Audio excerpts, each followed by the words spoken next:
Hey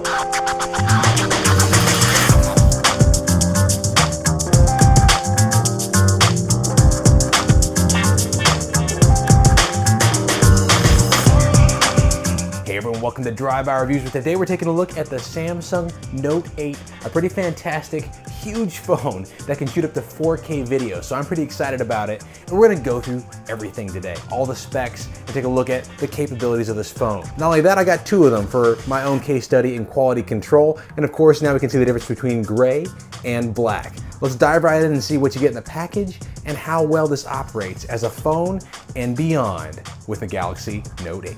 Here we go. Now, whenever I get a new piece of technology, I always like to know exactly what's in the box. And with the Note 8, what you get is the phone itself, and you get the wall/USB charger, of course, for that fast charge. You get a micro USB connector and a stereo headset, which is fantastic, and you get a USB connector. Exactly what you need to dive right in and start using the phone. The design is elegantly sleek and shiny, with glass wrapping around the front and back, with metallic edges to make sure you don't lose that grip. Speaking of grip, I was fascinated to discover that holding on to the Note 8 was a lot easier to me than smaller phones that I've owned in the past. And this is a pretty large phone, coming in weighing 195 grams. It's got a height of 162.5 millimeters, a width of 74.8 millimeters, and a thickness of 8.6. And looking at those specs, you can see it's a lot taller than it is wider than other phones. And because of that, that's why the grip isn't so much more difficult to hang on to, especially for those that are used to using the Note series. The screen is truly impressive with that 6.3-inch Quad HD Plus Super AMOLED Infinity display, able to go up to 2960 by 1440 resolution at that 18.5 by 9 aspect ratio. One thing to keep in mind though is that in order to utilize that, you're going to have to go into your settings, as the default has it at 1080 resolution on the screen. And when you up it to 1440, it's actually going to reduce your battery life, which on the Note, to make it not be a grenade this time, they've made the battery only a 3300 milliamp hour battery. And just a quick note and demonstration on the phenomenal brightness of the screen on this phone. It's definitely the brightest I've ever experienced personally, and that's one of my big pet peeves with phones, is when you're outside in the sun, you just can't see what you're looking at because the sun is too bright. Well, I don't think that's going to be an issue with the Note 8, and I'm just illustrating it here with direct glare into the camera lens as I show a video, and you can still clearly make out the video despite the glare being annoying, but it's not blotting out the image. And this isn't even its brightest setting. This is just on auto brightness. As for the speaker on the Note 8, there's a reason they included a stereo headset. It's about what you would expect off of a high-end smartphone. You can listen for yourself.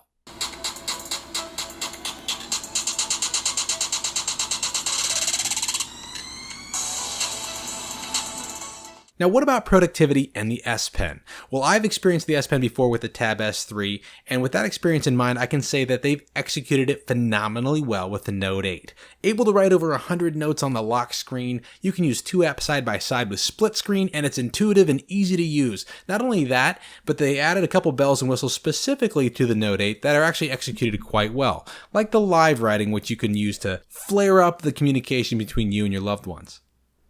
On the Note 8, there is a variety of ways now you can unlock your phone. You can unlock it with your face, your eye, your firstborn child. Okay, not that. But you can use your fingerprint, and this is something they've been trying to get right for a while now, where to put that fingerprint sensor. Now, I don't find it too laborsome to get to with my index finger. For myself, I find it difficult to just avoid smudging in front of the camera, and that's what makes it difficult for me. But overall, it's the most functional way for me to unlock my cell phone without worrying about someone holding up a picture to my phone and successfully unlocking it. At least they have to go through the labor of trying to copy my fingerprint off of a cup with a piece of tape. Ha! And now we come to the cameras of the Note 8, which I find really exciting. On the rear side, we have two dual cameras, both with image stabilization. The main one's a 12 megapixel wide angle autofocus dual pixel sensor, and in wide open it can shoot at f-stop 1.7.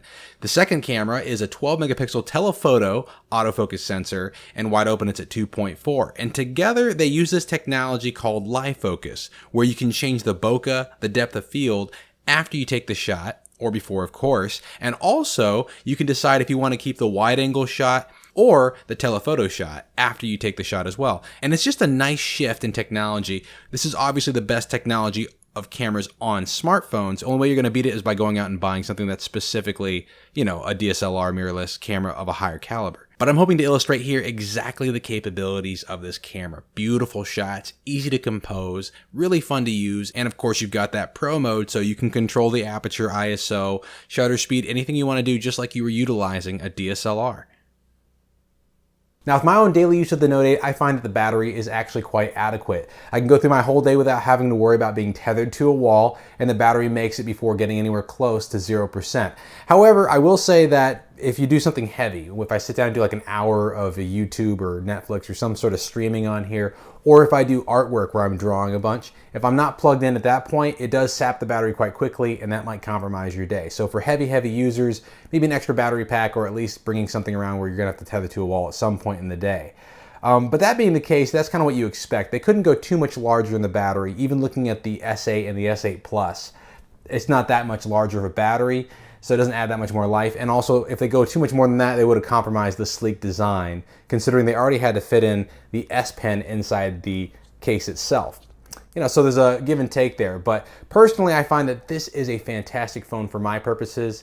It can do anything, really, that any other smartphone can, and it does even more. So that's why I got it. Now, I also picked up a bunch of accessories for the Note 8 with different cases and some wireless charging stands and stuff like that. So I'll be doing some reviews on those in the near future. But in the meantime, for those of you on the fence about the Note 8, oh my goodness gracious, go get it. You won't regret it. This is a fantastic phone. You can check out the full specs below. I'll put a link straight to it. But beyond that, thanks for tuning in, guys. And don't forget to tune in next time to Drive By Review.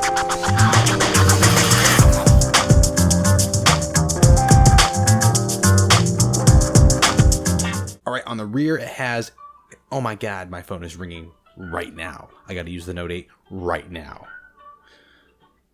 Hello, Mom. Yeah, I'm in the middle of my fake job hobby thing. Oh yeah, meatloaf? Yeah, just send it in the mail. Nah, just use one of those ice containers. All right. Yep. Love you too. Bye.